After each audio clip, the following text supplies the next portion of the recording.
Tom, when you're talking to people out on the trail, how are you separating yourself out from the other Republicans that are crowding, wanting equal time at the microphone? Right. Well, how are you different from Mr. Brophy, Mr. Gessler? I think, by the way, that these are great guys. I understand. You're not going to trash them. I'm not going to trash them. I have certainly name recognition that they will have to pay an awful lot to get. Doesn't mean they can't, but that is one thing I have. It is also the fact that I have a strong position on this and other, immigration and other issues, of course, but that I have an education background that I think is really the thing I like to actually accentuate. I mean, you know, I was a teacher, a public school teacher for 8 years. I was the regional, when I ran the first time for the state legislature, I eventually ended up as chairman of the education committee in Colorado, in our legislature. I was then appointed by Reagan in '81 to run the U.S. Department of Education's regional office, which I did for him and Bush 1. In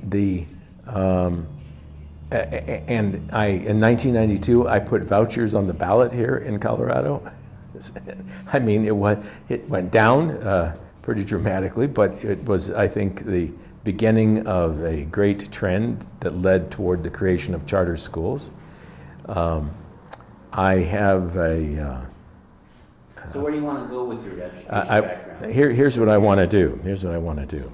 I want to accentuate the idea that that control of our public schools is, under the Constitution, invested in the local districts, and that the only thing I would ask to be a standard, the only thing that I would require, or at least ask every school to accept as a standard, is the following.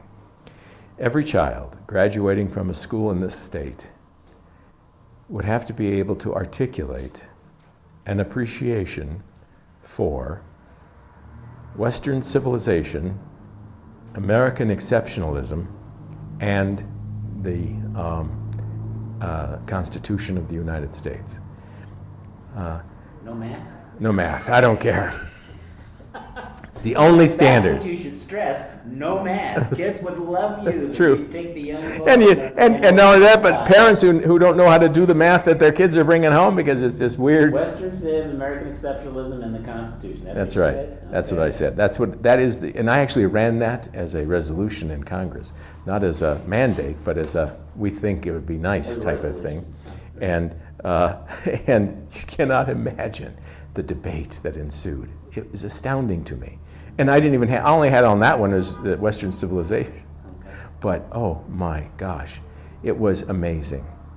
Absolutely amazing. The kind because of. We always want to know what your secret agenda is, Tom. Yeah. Well, that hat is the secret agenda. Well, I just don't tell anybody. I just gave it to you. Okay, well, you had it when I talked to you one day out at the state fair under a tree. You were sitting there planning your secret agenda. Oh, that's it. Yeah, but it was so secret I forgot it. Yeah. I guess.